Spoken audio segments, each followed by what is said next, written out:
21:35, estamos en vivo y continuamos revisando qué pasó en este 2025. En este bloque estamos con Marcelo Guaysol. ¿Cómo estás, Marcelo? Buenas noches, muchas gracias por la invitación. Al contrario. Estamos con Carolina Cerveto. ¿Cómo estás, Caro? ¿Cómo estás, Fede? Buenas noches. Que no nos veíamos. Un montón. Al aire. Al aire. Bruno, ¿cómo estás? Buenas noches. Fede. ¿Vos? Bien, muy bien. Y Juan Manuel Montero, ¿cómo estás? Fede, ¿qué tal? Buenas noches para todos. Marcelo, ¿qué pasó en 2025? La vida. La vida y 3 años y casi, en uno. Y casi un gobierno. ¿Cómo fue? Pero vos fíjate, hace rato estaba leyendo las declaraciones de Ricardo Arriazu, uno de los economistas más escuchados por y que tuvo mucho protagonismo este año. Y sí, su voz fue muy... Se la siguió atentamente. Muy acertada en cuanto a los diagnósticos que hizo, mucho más que Melconian, ¿no? Que tuvo más exposición también, y que Juan Carlos de Pablo, que antes de la legislativa... Me parece que a de Pablo estar tan cerca del presidente lo incomoda un poco. Yo creo que sí. Incomoda su voz, ¿no? Su veredicto, digamos. Y vos sabés que coincido con Ricardo en el hecho de que al gobierno de Milei lo salvó la caballería de los Estados Unidos. A ver. ¿Por qué? Empezó el año con una pauta realmente muy optimista de crecimiento del 5.5%, una inflación que vamos a terminar ahora en casi 0,7, 1% mensual y con un nivel de actividad que tendía al crecimiento, ¿no? Sin embargo, arrancamos así con el presupuesto. ¿Eso estábamos en qué momento del año? Enero, febrero. Perfecto. O sea que los eneros siempre son traumáticos. El que viene va a ser traumático porque tenemos el tema de la reforma y también el tema de los dólares, porque el 9 de enero hay que pagarle a los acreedores casi 4.200 millones de dólares y el ministro de Economía sigue pasando la gorra por todo el mundo, ¿no? Probablemente haya este sistema que se llama repo, un crédito garantizado por bonos, y más lo que recaude a través de la cotización del Bonar 29N, que este bono en dólares con el cual la Argentina después de 18 años... ¿Pero eso significa que enero va a ser un mes de algunas tensiones o no? Más que de tensiones, de realismo, ¿no? ¿Por qué? Si te vas a Brasil, no va a ser el enero de este año. Ajá. ¿Por qué? Porque vos te ibas, por ejemplo, a cualquier playa. Sí. Terminemos con 2025, después me contás qué pasa en 2026. Llegamos hasta abril sin cumplimiento de metas, solamente con el ancla fiscal, y había que renegociar la deuda con el Fondo Monetario Internacional. Se hizo eso con la ayuda de Estados Unidos, silenciosa hasta ese momento, y después se dejó flotar la economía. ¿Qué pasó? Llegamos a julio y el dólar empezó con los vaivenes. Por eso decía que había una montaña rusa en la cual nos metimos y la economía cayó. Volviendo y parafraseando lo que decía hoy Ricardo Arriazu, cuando mueves el dólar, mueves todos, y eso es la historia argentina, ¿no? 130 años de historia económica en la que el dólar, inclusive antes de Bretton Woods, cuando se creó el Fondo Monetario Internacional, ya tenía estas tensiones y cíclicamente volvemos a lo mismo. Yo recuerdo de tantos años haciendo economía que había dos personas que seguían los ciclos muy bien respecto de las crisis. Uno era Alfonso Pratcay, que tenía un mapa que era impresionante de todas las crisis, y un poco más acá Esteban Domecq, el director de INVEC, consultora, que realmente han seguido estos ciclos, y cada vez que hay problemas con la economía, el dólar está en el medio, ¿no? En el tema de los costos, y lo sentimos nosotros, porque de pronto pasamos al segundo round, que era hasta las elecciones, y apareció precisamente Donald Trump. Hoy hablaba con un analista internacional que me decía, y le preguntaba, ¿dónde está Argentina? Me dice, en el contexto internacional. Y Argentina no figura en el contexto internacional. ¿Por qué? Y porque no existe, por tantas historias de incumplimientos, Argentina no debería estar en el mercado voluntario de créditos. Sin embargo, está en la agenda de Donald Trump. Y estar en la agenda de Donald Trump es estar en el mundo, precisamente porque él es el que catapultó vía Scott Bessent, que es el secretario del Tesoro de los Estados Unidos, una persona que se escuchó entre septiembre y octubre más que el apellido Messi en la Argentina, y indudablemente ha terminado siendo el Messi de la economía, que le permitió al gobierno ganar las elecciones. Porque vos fíjate qué sucedió. Le dio una inyección con esto de anuncios del swap, la plata que iba a llegar, la plata que nunca llegó, pero que sin embargo cambió el ánimo del mundo respecto de la Argentina. Y la perspectiva política. Por supuesto que sí. Lo mismo que en las elecciones.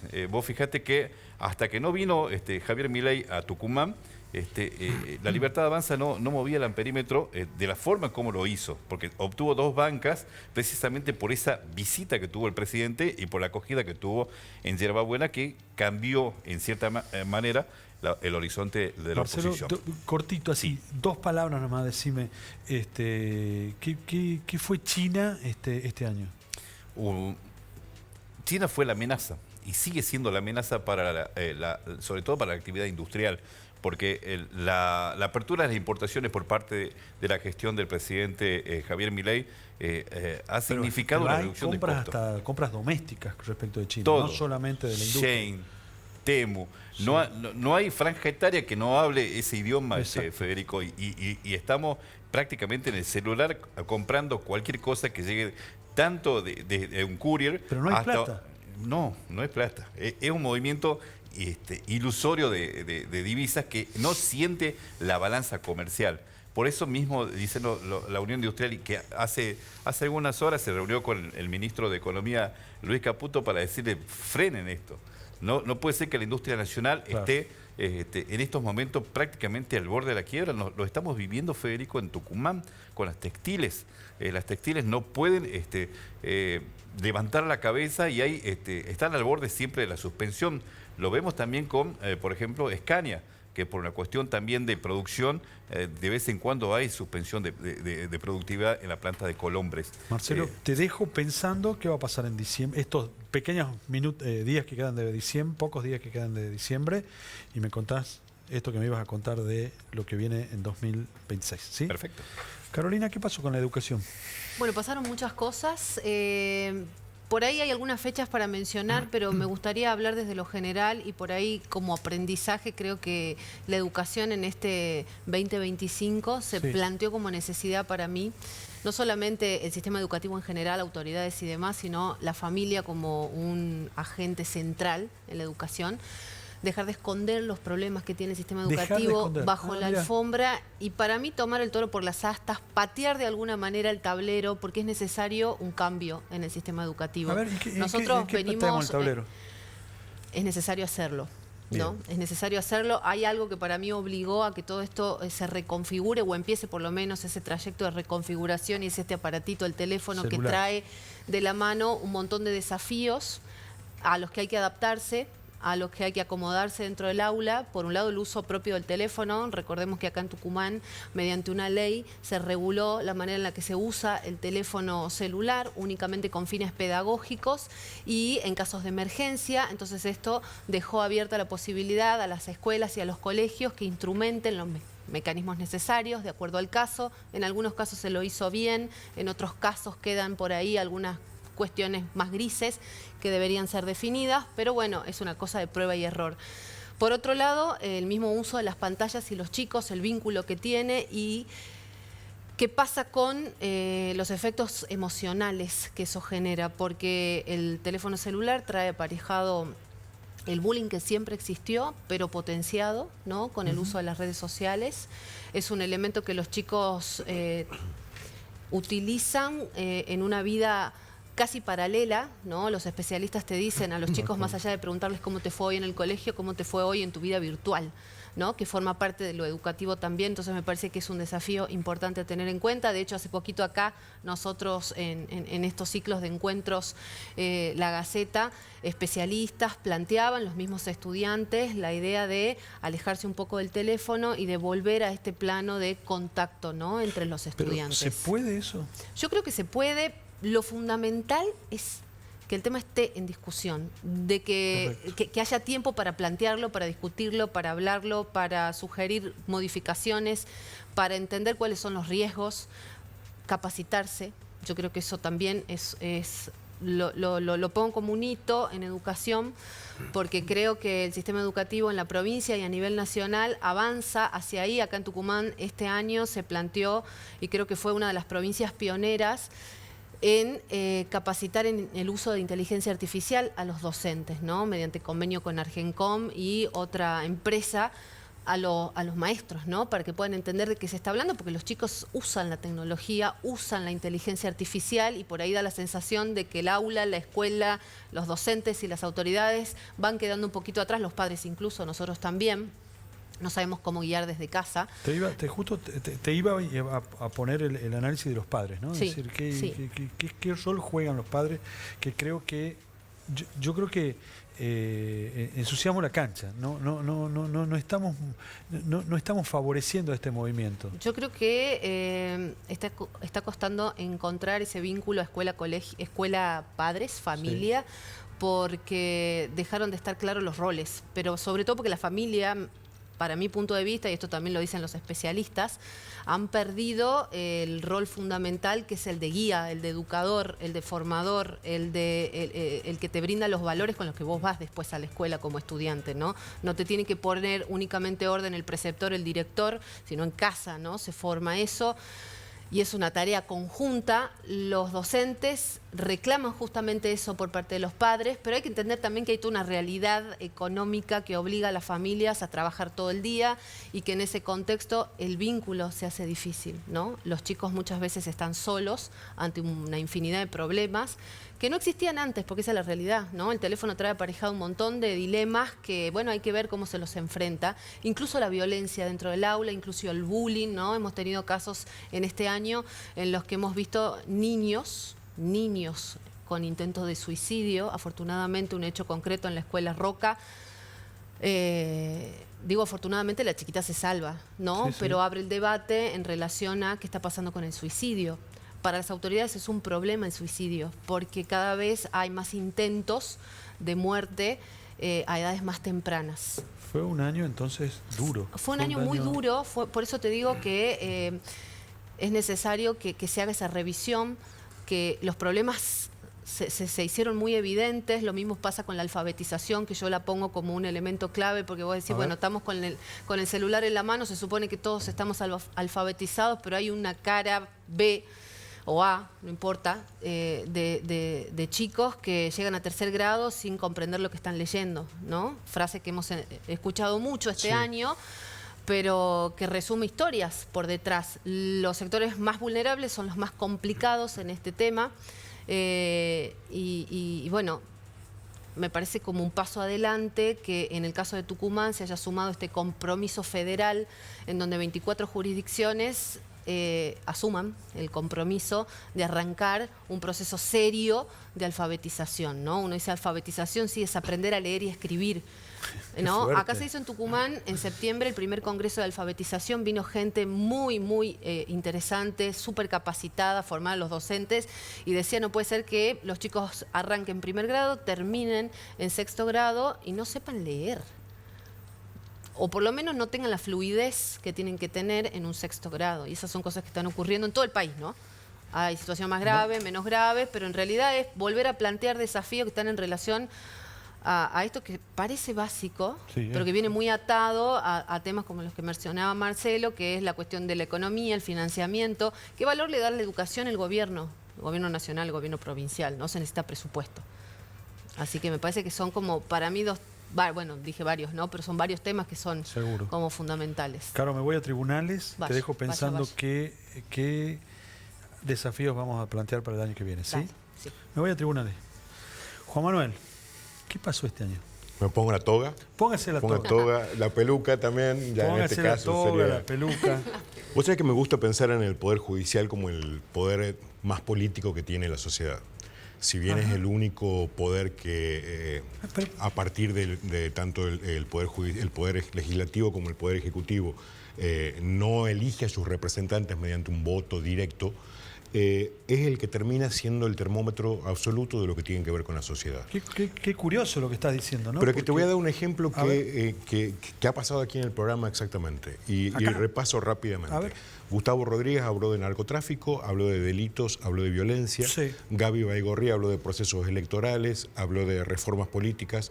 Álvaro Medina habló de incendios, habló de medio ambiente. Sí. Nicolás Aguillarte habló de bullying. Marce acaba de hablar de cuestiones que tienen que ver con la economía y cómo se lleva adelante un país. Caro está hablando de cuestiones de educación, y todos tienen un factor común.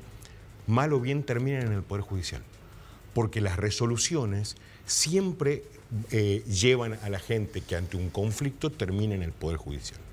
Todo de lo que estuvimos hablando estuvo marcado. Perdón, y nos está faltando mi amigo Bruno Farano, que va a hablar de fútbol, y el fútbol hoy está manchado por cuestiones que tienen que ver con la violencia y con la corrupción, y que también van a terminar en el Poder Judicial. Ya se están haciendo investigaciones.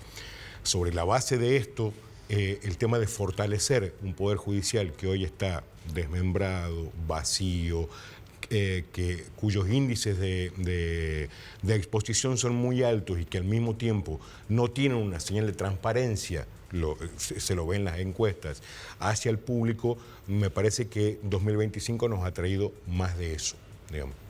Anoche lo escuchaba Rosati, que dio una entrevista con Carlos Pañi, sí. Y él hablaba, por ejemplo, de que hoy, con la constitución actual que tiene la Corte Suprema de Justicia de la Nación, con 3 personas, ellos ven 13.000 causas por año. Ellos deben resolver 13.000 causas por año. La Corte Suprema de Justicia de Estados Unidos, que tiene 9 miembros, ve 100. Claro. ¿Sí? Y estamos hablando de un país muchísimo más grande, con muchísima más gente, con muchísimos más conflictos. Bueno, ¿qué pasa aquí? Se judicializa absolutamente todo. No hay filtros en el medio que permitan resoluciones que hacen que no lleguen a la justicia. O sea, las otras instituciones, los otros poderes no logran resolver los problemas, se va a tribunales y se transforma en la resonancia política de todo en el acto. Tribunales. O sea, a ver, el último ejemplo es muy grande, pero no deja de ser curioso. La reforma laboral recién está entrando en diputados y ya tiene presentaciones judiciales. Claro. O sea, ni siquiera sabemos el fino de la letra y ya se está hablando de eso. Está bien, la reforma laboral obviamente va a tener objeciones por varios puntos, bueno, pero termina incidiendo siempre en tribunales. Vos sabés que hago una acotación, perdón, ¿no? Pero vale este ejemplo que estás dando. Mucha gente está planteando cómo empujar, de distintos sectores sociales, cómo empujar la reforma política, ¿no? Es decir, cómo obligarlos un poco a los legisladores. Y la respuesta que dan pícaramente aquellos que conocen de esto de la política y que tienen muchos años es, y si después lo mismo va a haber alguien que va a decir mi partido no entra dentro de los acoples y por tanto la justicia va a decir que no, por supuesto, que no puede haber reforma. Es que también creo que todos están pensando de que finalmente, sea lo que sea que vayan a hacer, una reforma electoral va a terminar en tribunales.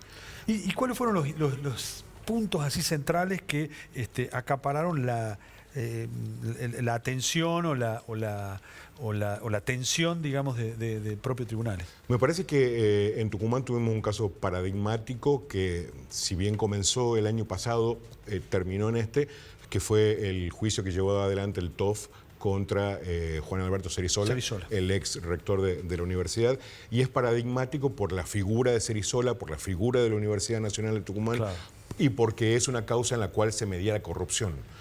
Digamos, cuando uno tiene la imagen de la universidad, sí, piensa en otra cosa, no piensa en corrupción, digamos, piensa en educación, en proyectos, en ciencia, en estudios, etcétera. No piensa en corrupción.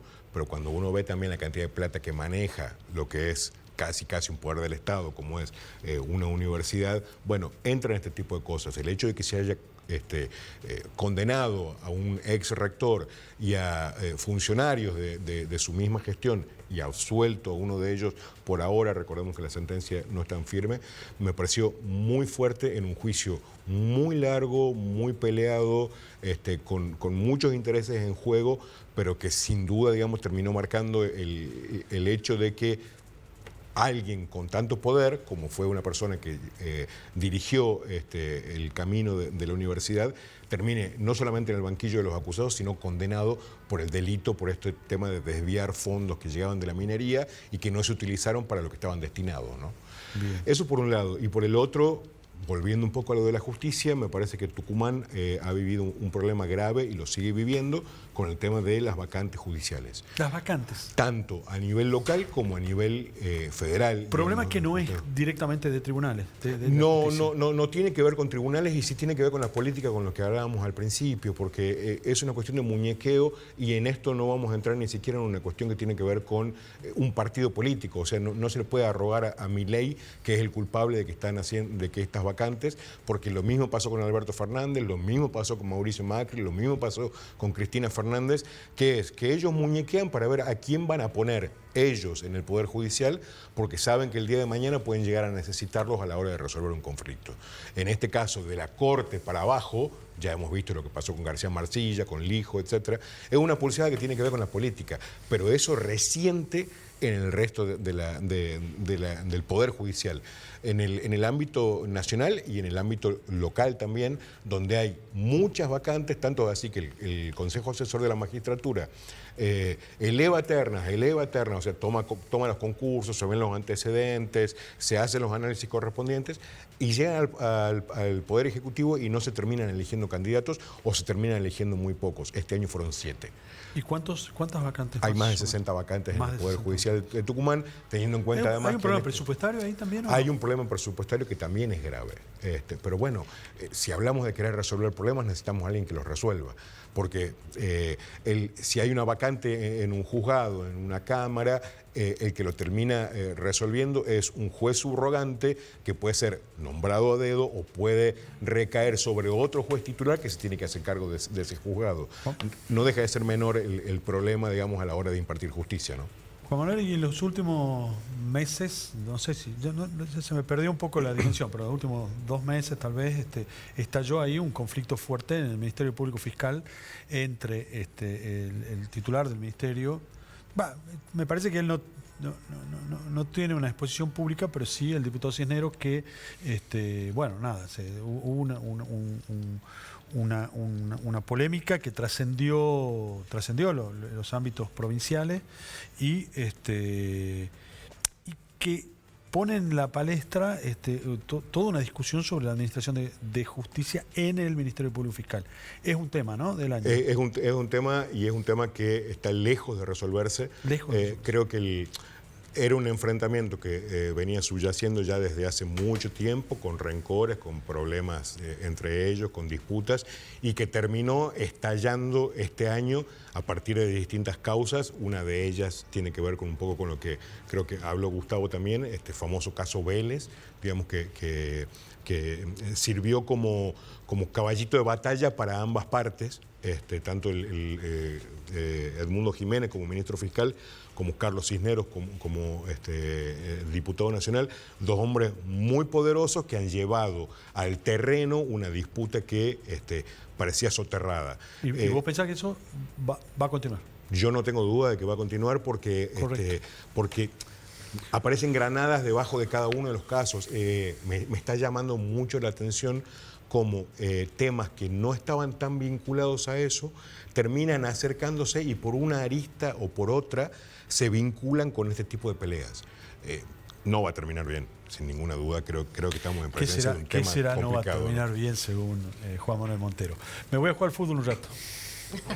Bruno. Bueno, lo escuchaba justamente a Juan Manuel y lo decís vos, y charlando también con los integrantes del área de deporte hoy, pensamos en qué había pasado en este 2025 en deportes y pasó de todo. ¿Vos estás desvelado como Nico después de la fiesta de deporte? Sí.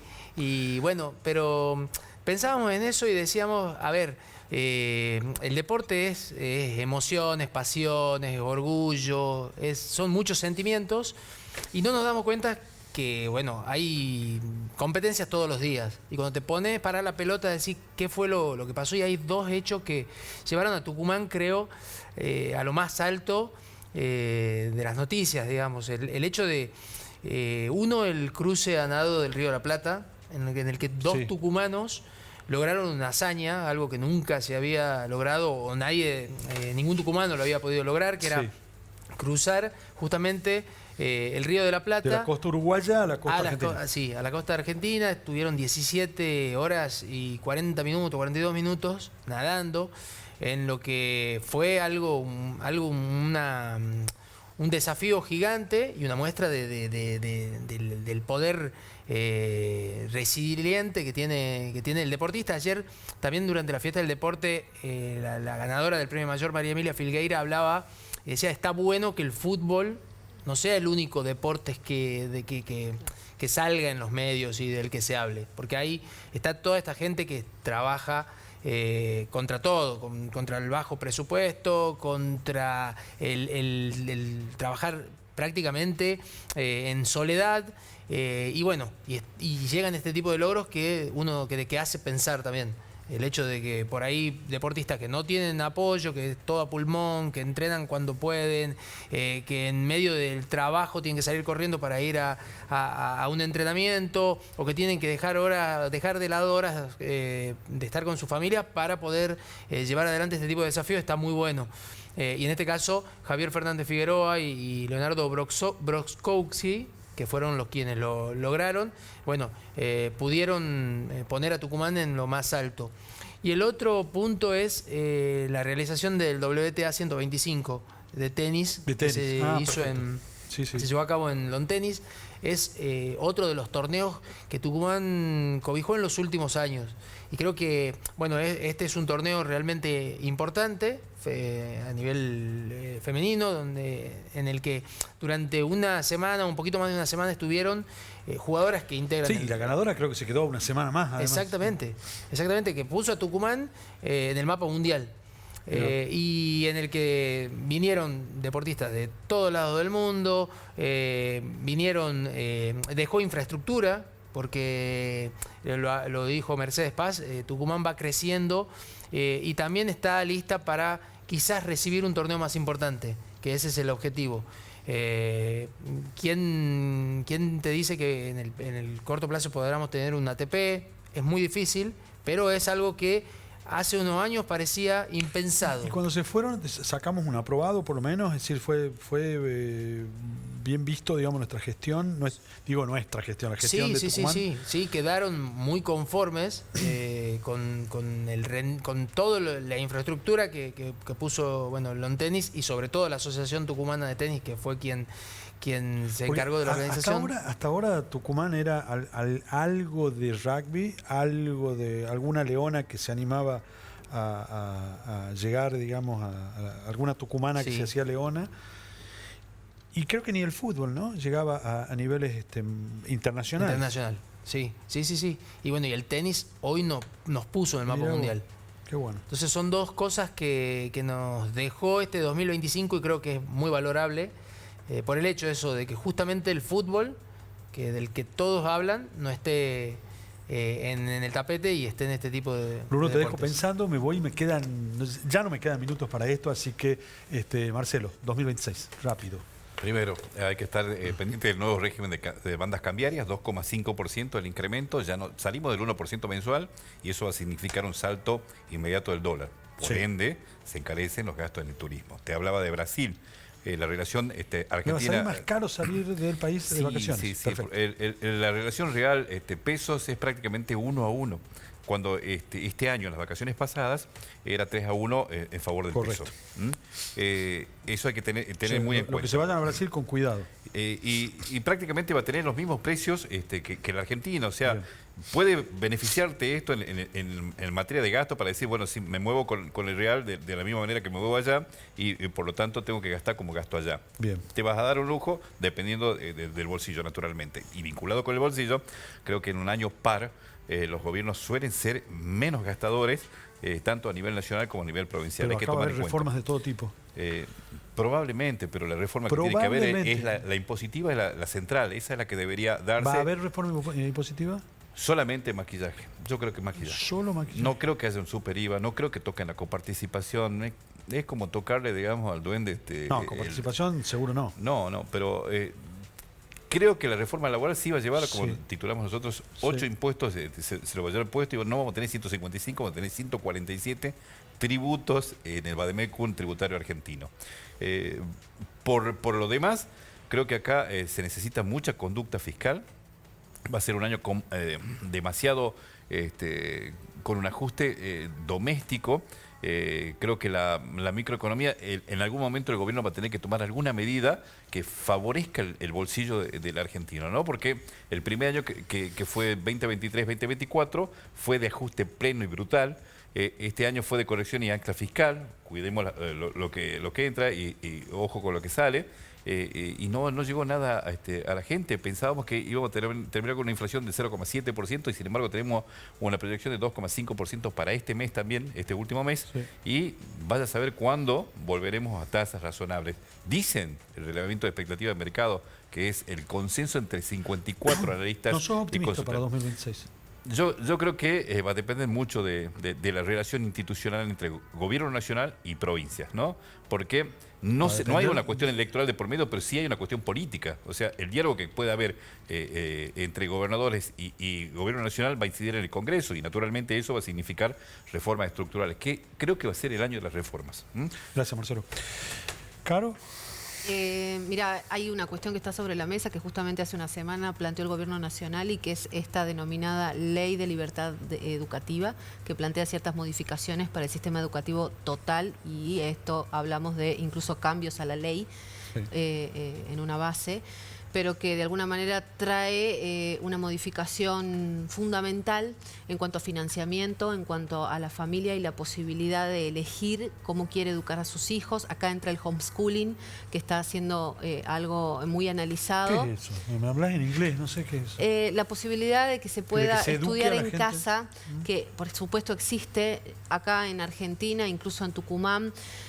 Es muy incipiente y a veces bastante difícil el acceso, no es para todos, pero son herramientas que en otros países funcionan muy bien, están por supuesto bien instrumentadas. Sí. Javier Milei quiere darle un paso a eso, vamos a ver qué es lo que sucede, porque hacer una transición del sistema educativo actual a esta modificación, bueno, va a llevar mucho tiempo, lo hablábamos con Juan María Segura, que es especialista en educación hace unos días. Sí. Eso como punto, porque seguramente es una de las reformas que plantea el Gobierno Nacional para esta 2026. segunda parte, ¿no?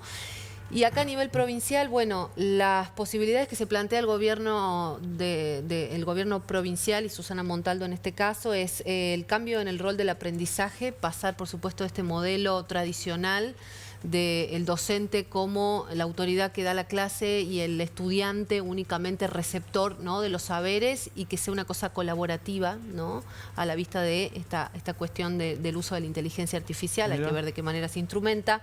Trabajo por proyectos, el uso de la nueva tecnología, la idea de brindar talleres optativos para que los chicos puedan tener una orientación vocacional un poco más afinada a la hora de pasar a un nivel secundario. Cambiar este formato tradicional de una secundaria con 13 materias y pensar en otra idea, ¿no? Así que vamos a ver cómo se avanza en ese sentido y me parece a mí que sí o sí tiene que estar presente.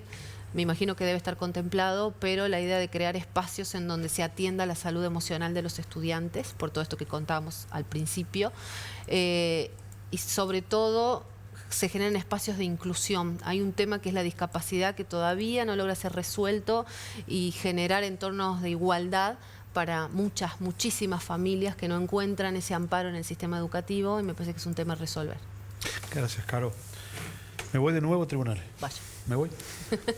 Juan Manuel, ¿qué va a pasar el año este? Yo 2026? anhelo dos palabras. Sí, No dos anhelo las palabras, sino que se conviertan en realidad. Transparencia y cercanía. Transparencia en la que el Poder Judicial realmente se ponga de cara al ciudadano y no solamente explique los fallos que dicta, sino que sean conocidos por todos. Algo que me parece que hablando de los temas tan claves como los que hemos desarrollado esta noche, es muy importante. Siempre estuvo esa figura de que el juez solamente habla por sus fallos, por sus sentencias, pero muchos siguen sentados en una poltrona y no están de cara a la sociedad. Me parece que es algo que se está reclamando en este momento. La figura del juez sigue estando como muy elevada y no tiene un diálogo ciudadano por el momento. Y la cercanía tiene que ver con eso, con un trabajo que me parece que se viene llevando adelante, pero que hay que profundizar, que es que Tucumán tiene lugares en el interior profundo que todavía no están representados jurídicamente. Se está trabajando con el tema de los juzgados de paz. Que son 69 en la provincia, se los está modernizando, se les está dando herramientas, se está trabajando con el tema de que tengan el sistema informático para que la gente no tenga que irse a alguno de los centros judiciales de la provincia, pero es un camino que hay que profundizar porque muchos de ellos históricamente abandonados estaban realmente destruidos y hay un trabajo que se está haciendo en este momento de reconstruirlos, pero es muy necesario que la justicia esté cerca del que la necesita, sobre todo en casos muy complicados como tiene que ver con la violencia doméstica, con el tema alimentario, con amparos por la salud y espero que ese tipo de cosas se profundicen en 2026. ¿Algún caso, así como vos dijiste hoy, el de Cerizola fue un hito de 2025? ¿Alguno que podría ser en 2026? Vamos a tener en marzo del año que viene. Seguramente el caso Vélez estará dando vueltas ahí. Sin ninguna duda, voy a decir lamentablemente, pero recordemos que se nos viene una feria judicial de un mes y son casos que no creo que realmente vayan a ser cuestiones de feria. En este caso, pero el año que viene va a estar marcado por un tema con el cual venimos trabajando y deseando que haya transparencia desde 2006, que es... ¿Desde 2006? Desde 20 2006 años. venimos con este caso, que es la muerte de Paulina Levos, uno de los crímenes atroces de la provincia, que está irresuelto, si bien ya hubo 2 juicios en este caso, todos fueron por encubrimiento. ¿Y qué va a pasar ahora con eso? A principios de marzo del año que viene ya está dada la fecha para que se haga el juicio contra César Soto, que era el novio de Paulina Levos y que está acusado por el homicidio. El último sí, que se supo que estuvo, en principio, claramente con Paulina. El único que habría estado adentro de un remis o que ella iba a la casa de él en un remis, fue lo último que se supo de ella. Y además de Soto, acusado por el homicidio de Paulina Levos, va a estar acusado Sergio Caleñuc de encubrimiento. Secretario de Alperovich. Y claro, fue secretario de Alperovich e hijo del ex jefe de policía razón, claro. Y también secretario de Alperovich, una de las personas más cercanas. Él en este caso está acusado por encubrimiento. Va a ser un juicio que ya está fijado a principios de marzo, que va a durar más de 2 meses, que tiene más de 120 testigos y que va a definir un poco cómo termina esta causa. Lo conocemos todos a Alberto Levos y su lucha incansable ante este tipo de cosas. Veremos si a pesar del tiempo puede haber justicia y lo dejo ahí. Bruno, cerremos este programa. Bueno, en el 2026 creo que es necesario potenciar todo lo que decíamos hace un ratito, potenciar todos esos deportes que por ahí no son la noticia cotidiana, pero que esconden historias muy importantes. Pero volviendo ya al fútbol, creo que lo que se va a llevar toda la atención en 2026 va a ser el Mundial. Estados Unidos, México y Canadá, en el que Argentina va a defender la corona de Qatar 2022. Y un Mundial es mucho más que un torneo de fútbol. Une a todo el mundo justamente, pero también une al fanático del fútbol con el que no ve fútbol, con el que ve fútbol cada 4 años. Y va a ser el fin de Messi. Exactamente. Además, todo lo que engloba un mundial, que el mundial atraviesa por ahí generaciones, atraviesa franjas etarias, atraviesa las conversaciones cotidianas. va a estar también eso, va a estar el último Mundial de Messi, la defensa de Argentina de la corona, y bueno, creo que es, ahora va a ser un poco más de un mes, porque este Mundial va a tener más participantes, Sí. en vez de 32 van a ser 48 selecciones las que van a jugar, entonces va a tener un poco más de un mes, y bueno, durante ese periodo solamente se va a hablar de fútbol. Y déjame un sueño. ¿Va a haber clásico de Tucumán? Y bueno, ese es el otro punto. El desafío que tienen tanto Atlético y San Martín, que son los equipos grandes de nuestra provincia, que tienen historia a nivel nacional, es revertir lo que pasó este 2025, que fue Malo. muy malo. Muy malo. Muy malo. Si uno se pone a analizar lo que fue el año de cada uno de los equipos, va a encontrar muchísimos malos momentos y muy pocos apenas lindos. Entonces creo que ese es el gran desafío. Por ahí se hablaba de que se podía llegar a jugar clásicos amistosos ahora en enero. Ese sueño sí se enfrió un poco. Aparentemente tampoco se va a dar. Y bueno, solo queda esperar. Primero que mejoren los dos equipos, que puedan volver a ser competitivos. Hoy uno ve a nivel nacional equipos que no tienen tanta trascendencia, que no tienen tanta historia y que son no solo protagonistas, sino que terminan logrando títulos tanto en la Primera Nacional como en Primera División. Y ve a dos equipos como Atlético y San Martín, con tanta historia que no pueden llegar a nada. Con la maldad que nos caracteriza. ¿Me decís qué va a pasar con Tapia? ¿Sobrevive, no sobrevive? Y es todo un tema. No. Es con la maldad que nos caracteriza. Ojalá que no. Ojalá que no. Sí, por el bien del fútbol argentino. Bien, muchas gracias. Nos vamos. Nos vamos después de varios programas de esta 9ª temporada de Panorama Tucumano. No sabemos si llegamos y volvemos en la 10ª, pero bueno, ya veremos. Lo definirá Gaby Baigorri después. Todas las cosas que dijeron los colegas acá, en el anterior bloque y en desafíos que hablan de la necesidad de un Tucumán diferente, de algunas transformaciones, de algunas cuestiones que hacen que mejoren la vida de la sociedad.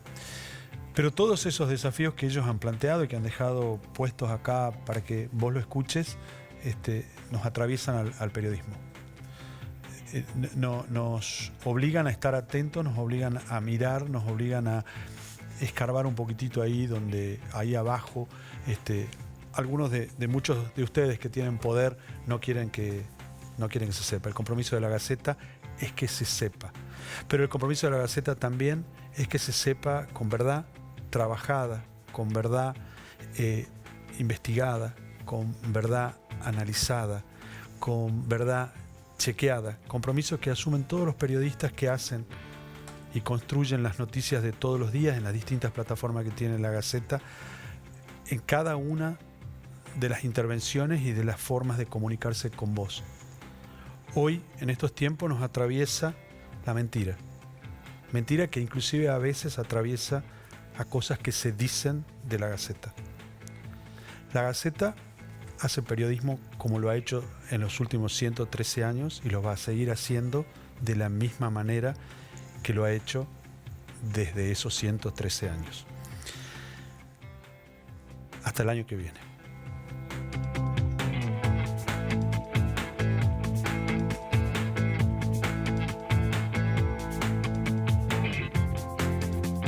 Auspician este programa Gobierno de Tucumán.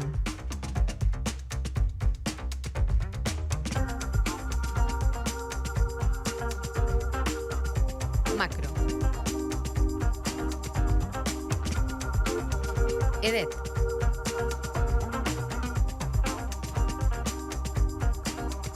Honorable Legislatura de Tucumán.